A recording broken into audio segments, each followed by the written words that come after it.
Welcome back to my new blog. मैं हूँ Sheela, welcome करती हूँ आपका अपने channel cooking with Sheela blog channel पर। तो कैसे हो आप लोग? आई होप आप लोग बहुत अच्छे होंगे। और गुड मॉर्निंग, एक प्यारी सी सुबह के साथ मैं आज शेयर कर रही हूँ आपके साथ अपना कुछ मॉर्निंग रूटीन, अपना कुछ योगा स्टेप, क्योंकि हमारी एज की औरतों के बाद कुछ चीज़ें बहुत ज़रूरी हो जाती हैं। अब हम स्टार्ट करेंगे अपना योगा। तो सबसे पहले तो आज के साथ मैं शेयर कर रही हूँ 3 स्टेप मॉर्निंग रूटीन, जो आई थिंक मेरी एज की सभी लेडीज़ों को फॉलो करना चाहिए अपनी मेंटल एंड फिजिकल हेल्थ के लिए। जैसा कि मुझे काफ़ी दिनों से बैक पेन हो रहा है और मैंने दवाएं बंद कर दी थी, मेरा बैक पेन बहुत ज़्यादा बढ़ गया है। बैक पेन है क्या, मेरी पूरी ऑल ओवर बॉडी पेन होती है, हर एक जॉइंट, हर एक बॉडी का पार्ट पेन होता है, क्योंकि मुझे रूमेटोइड आर्थराइटिस है। और दवाएं खाते रहो तो इसमें आराम रहता है, और इसमें सबसे ज़्यादा फिजिकल मूवमेंट बहुत बहुत बहुत ज़्यादा ज़रूरी है। तो जो मैं करती हूँ अपनी बॉडी, अपनी मतलब बॉडी के हिसाब से मुझे क्या अच्छा है क्या बुरा, उसको देखते हुए करती हूँ, क्योंकि इसमें बहुत ज़्यादा हार्ड योगा या फिर बहुत ज़्यादा हार्ड वर्क नहीं कर सकते। तो जो सबसे पहला और इम्पोर्टेंट स्टेप है वो है मूवमेंट। जैसा कि बॉडी का मूवमेंट होना बहुत ज़्यादा ज़रूरी है, तो उसके लिए हम कुछ योगा कर रहे हैं। जैसे मतलब हर एक पेन के लिए, जैसे कंधे का पेन हुआ तो उसके लिए हम कुछ इस तरह से एक्सरसाइज वगैरह करेंगे, ताकि हमारी जो मांसपेशियां हैं उनमें मूवमेंट होता रहे, तो वो जमेंगी नहीं। वही मूवमेंट करती रहेंगी तो वो ढीली रहेंगी नहीं। अगर हम मूवमेंट नहीं करेंगे ना तो पेन बहुत ज़्यादा बढ़ता जाएगा, क्योंकि वो स्टिक होती जाएंगी, वो हार्ड होती जाएंगी, वो मूवमेंट नहीं करेंगी। तो इसलिए मैं गले का और कंधे का, हाथों का, इस सारे योगा करती हूँ और डेली करती हूँ, और इससे काफ़ी हद तक मुझे रिलीफ भी रहता है। और सच बताऊँ तो इतनी जल्दी ये मुझे बैक पेन, ये बॉडी पेन, ये अथराइटिस की प्रॉब्लम क्यों हो गई मुझे खुद नहीं पता है, और कैसे हो गई। ये कई सालों से थी पर मुझे पता नहीं चला, क्योंकि मैंने इस पे कभी ध्यान ही नहीं दिया कि ये सब इतनी जल्दी हो जाएगा।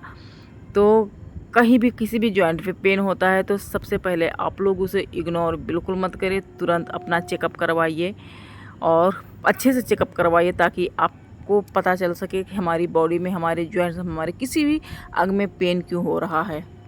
और जो कुछ हो गया उसको तो हम बदल नहीं सकते, पर उस चीज़ को, उस चेंजेस को एक्सेप्ट करना, उसको ठीक करना, उसको बेटर करने की कोशिश करना, वो करना बहुत ज़रूरी है। क्योंकि जो हो गया वो तो हमारे हाथ में नहीं है, पर जो हम कर सकते हैं बेटर वो हमारे हाथ में है, तो उसकी कोशिश ज़रूर करें। और मैं करती हूँ कोशिश, देखते हैं आगे क्या होता है। टेंशन बहुत ज़्यादा रहता है कि क्योंकि जिस तरीके की ये बीमारी ना, उससे कुछ भी हो सकता है। तो आज आपके साथ मैं कुछ एक्सरसाइज जो मैं करती हूँ वो शेयर करूँगी, जिसके 15-15 या 10-10 रिपीटेशन आप 2-2 या 3-3 कर लेते हो तो आपको बहुत रिलीफ मिलेगा। वैसे 10-10 के आप 3 कर लो, या फिर 15-15 के 2 कर लो, और इसको धीरे धीरे बढ़ाते जाना।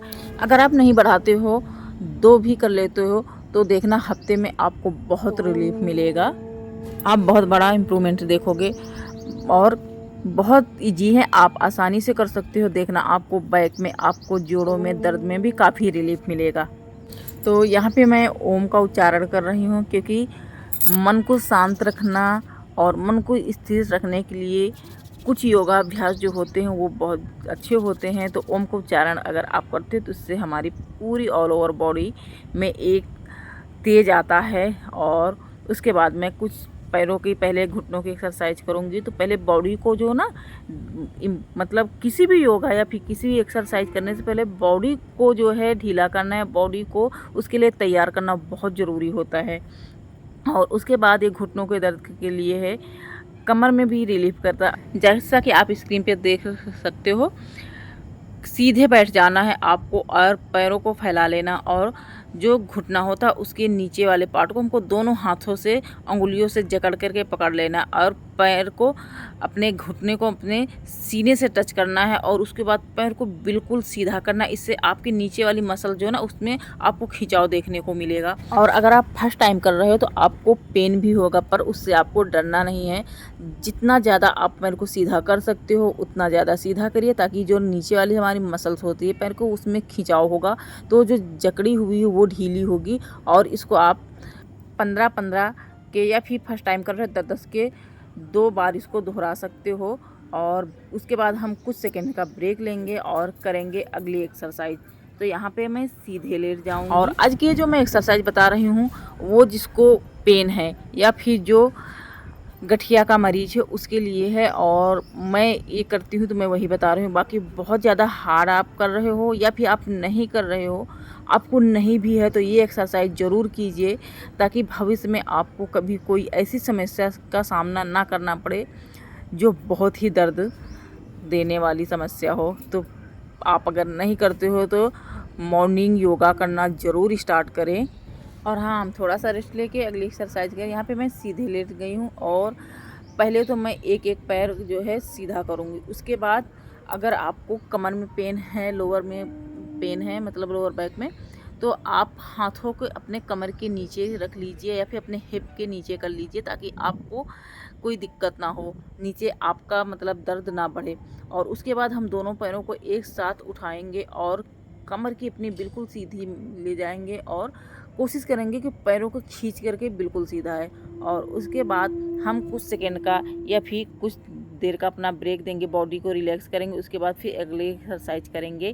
तो यहाँ पे मैंने स्पीड भी बढ़ा रखी है और मैं मतलब जो मैं रिलैक्स करती हूँ वो नहीं दिखा रही हूँ, नहीं वीडियो बहुत लॉन्ग हो जाता है। मैं कंटिन्यू आपको दिखाती जा रही हूँ। और उसके बाद हम अपने पैरों को क्या करेंगे, अपने चेस्ट से लगाने की कोशिश करेंगे। यहाँ पे जो हमारी कमर की मसल्स होती हैं, जो मांसपेशियाँ होती हैं, वो खींचती हैं, तो उससे हमें बैक पेन में काफ़ी आराम मिलता है। और हम पहले एक पैर का करेंगे, फिर दोनों पैर का साथ करेंगे। और सबसे इम्पोर्टेंट मेरी ये एक्सरसाइज है, अगर आपको कमर में पेन है, बैक में पेन है, कुल्हों में पेन है, तो एक एक्सरसाइज करना बहुत ज़रूरी है। हम एक पैर को दूसरे पैर के ऊपर रखेंगे और ऐसे हाथ करके इसको जितना हम खींच सकते हैं अपने चेस्ट की तरफ उतना खींचेंगे। देखेंगे आपने जो पैर ऐसे रख रखा है उसमें खिंचाव बहुत महसूस होता है और दर्द भी बहुत होता है। तो पर जितना दर्द होगा, जितना खिंचाव महसूस होगा, उतना आराम मिलेगा। उसके बाद हम फिर बॉडी को थोड़ा सा रिलैक्स करेंगे। उसके बाद अगली एक्सरसाइज करेंगे। तो यहाँ पे मैं काउंट करती हूँ 10 सेकेंड का, मतलब जो भी एक्सरसाइज मैं करती हूँ उसमें 10 का या फिर 15 सेकेंड का काउंट करती हूँ और उतनी देर मैं अपने आप को होल्ड करके रखती हूँ। तो मैं यहाँ पे फास्टिंग कर रखी हूँ इसलिए आपको नहीं दिखता, पर आप जब भी कमर उठा रहे हैं फिर कोई भी एक्सरसाइज कर रहे हैं उसको काउंट कीजिए 10 सेकेंड। तो आपको रुकना ही रुकना है, या फिर ज़्यादा कर सकते हो तो आप 15 सेकेंड भी रोक सकते हो, पर थोड़ी देर अपने बॉडी को हर एक्सरसाइज के लिए होल्ड करके रखें।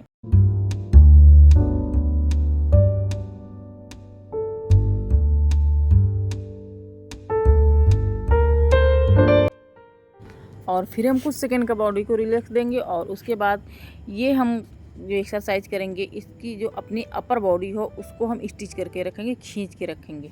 तो आप देखोगे जितना आप खींच के रखोगे, जितना खिंचाव महसूस होगा, उतना आपको बैक पेन में रिलीफ मिलेगा। जैसा कि मैंने कहा कि आप 3 स्टेप अपना जो करते हो उसमें मूवमेंट बहुत ज़्यादा ज़रूरी है। मूवमेंट में आप डांसिंग कर सकते हो, योगा कर सकते हो, जुम्मा कर सकते हो, मॉर्निंग वॉक कर सकते हो, जो आप कर सकते हो वो करना बहुत ज़रूरी है। पर कुछ ना कुछ ज़रूर करें, पर जो भी करो मौके की नज़ाकत को देखते हुए करें। तो जैसा मेरा है, मेरी बॉडी, मेरा समय कह रहा है कि नहीं मुझे स्टिचिंग करना, मुझे योगा करना, क्योंकि मुझे अपना जो बैक पेन है, पूरी बॉडी पेन है, वो क्योर करना है। उसके बाद ही हम आगे का कुछ सोचेंगे। और हाँ, मैं जिम भी जाती हूँ, पर जिम में मैं बहुत ज़्यादा कुछ नहीं करती हूँ, बस थोड़ा सा ही जो मुझे हल्का फुल्का करना है वही करती हूँ। बहुत ज़्यादा ये नहीं कि मैं जिम जाती हूँ बहुत ज़्यादा वेट उठा लेती हूँ या फिर ऐसा कुछ, वो सब नहीं करती हूँ। मैं अपनी बॉडी के अकॉर्डिंग, अपने पेन को देखते हुए वो चीज़ें करती हूँ जो मेरे लिए बेनिफिट करने वाली हैं। और जितनी भी एक्सरसाइज मैंने किया है ये आप करके देखिए कि आई एम श्योर आपको ज़रूर आराम मिलेगा, बहुत रिलीफ करेगा ये। तो आप जितनी बार कर सकते हो, दिन में 2 बार कर सकते हो। अगर ज़्यादा पेन है तो डॉक्टर ने तो मुझे दिन में 3 बार करने के लिए बोल रखा है, पर 3 बार से तो मेरे से नहीं हो पाता है। कोशिश करूँगी कि इसको बढ़ाने के लिए, या फिर इसके जो रिपीटेशन है वो मैं बढ़ा दूँगी धीरे धीरे करके। तो ऐसा मैं कुछ करूँगी ताकि मुझे 3 बार का जो असर है मैं 2 बार में कवर कर सकूँ। और लास्ट में मैं करूँगी ये तितली पोज, इससे आपके जो जितनी एक्सरसाइज की है वो पैरों को रिलीफ मिलेगा। तो अगर आपको बैक पेन है तो आप ट्राई करना और अपना एक्सपीरियंस मेरे साथ ज़रूर शेयर करना। मॉर्निंग रूटीन का सेकंड जो स्टेप होता है वो मेंटल हेल्थ यानी कि मेडिटेशन। और जिन्होंने एक दो बार किया उसके बाद लगता है कि नहीं मुझसे नहीं होगा, तो देखो जो काम आपने सालों से नहीं किया है, अगर आप सोचोगे तो 2 दिन में हमसे हो जाएगा, और 2 दिन आपने ट्राई किया उसके बाद आपने क्विट कर दिया, तो ऑब्वियसली जो है नहीं होगा। मेरे कहने से आप डेली 10 मिनट कीजिए, और ज़्यादा नहीं 15 से 20 दिन कीजिएगा। उसके बाद अपना एक्सपीरियंस मेरे साथ ज़रूर शेयर करना। जब आप पहले बैठोगे तो आपका मन इधर उधर जाएगा, आपको बाहर की चीज़ें सुनाई देंगी, पर आप धीरे धीरे करके अपने मन को जो है वॉच करना, मतलब अपनी सांसों को वॉच करना, और उसके बाद आप धीरे धीरे अपने अंदर एक अच्छा सा एहसास देखोगे और ख़ुद बदलाव देखोगे। इसलिए बहुत ज़रूरी है खुद को वॉच करना, ताकि आप अपने आप को हील कर सकें। मेडिटेशन हमारी प्रॉब्लम को सॉल्व नहीं करती है, लेकिन उससे लड़ने के काबिल बनाती है, उससे लड़ने की ताकत देती है।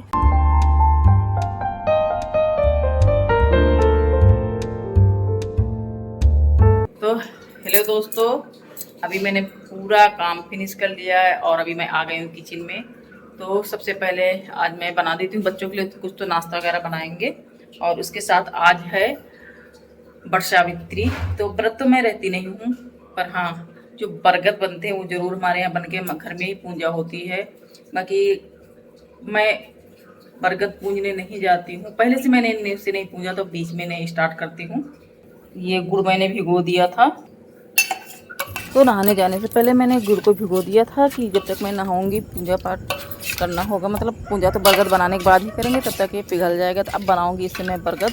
सिंपल गेहूं का आटा लूँगी और इसमें जो एक गुड़ का घोल है इसको सान के ऐसी बर्गर बना के, मतलब गुलाब जामुन जैसे गोले बना के रख लेंगे, और इनको हम तेल में फ्राई करेंगे। तो आज है सोमवारी अमावस, तो इसे रिफाइंड में फ्राई कर रहे हैं हम, और इनको मीडियम टू लो फ्लेम पर पकाएंगे, नहीं तो अंदर का जो आटा है ना कच्चा रह जाएगा। और मीडियम टू लो फ्लेम पर पकाते हुए हम इनको क्रिस्पी होने तक निकालेंगे, मतलब ऊपर का क्रिस्पी हो जाता है तो बहुत अच्छा लगता है खाने में। और जब गुड़ के होते हैं ना तो ये बर्गर आज के दिन बहुत अच्छे लगते हैं खाने में। और साथ ही हमने बनाए थे पुए, क्योंकि बच्चे बर्गर तो खाते, साथ में उनको पुआ अच्छा लगते हैं, तो साथ मैंने बना दिया था पुआ।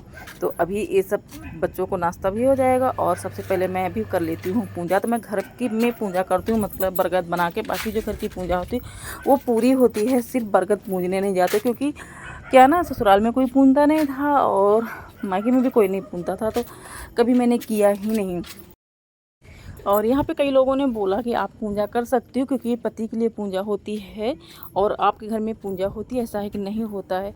पर वही है ना कि अब बीच से स्टार्ट करना, मन इधर उधर होता है, तो फिर मैं कभी मन करता है कि करे फिर छोड़ देती। तो आज का ब्लॉग आई होप आप लोगों को कुछ ना कुछ ज़रूर अच्छा लगा होगा। तो अगर अच्छा लगा हो तो प्लीज़ एक लाइक करें, चैनल को सब्सक्राइब कर बेल आइकन जरूर प्रेस कर दें, ताकि मेरी आने वाली न्यू वीडियो की नोटिफिकेशन सबसे पहले आपको मिले।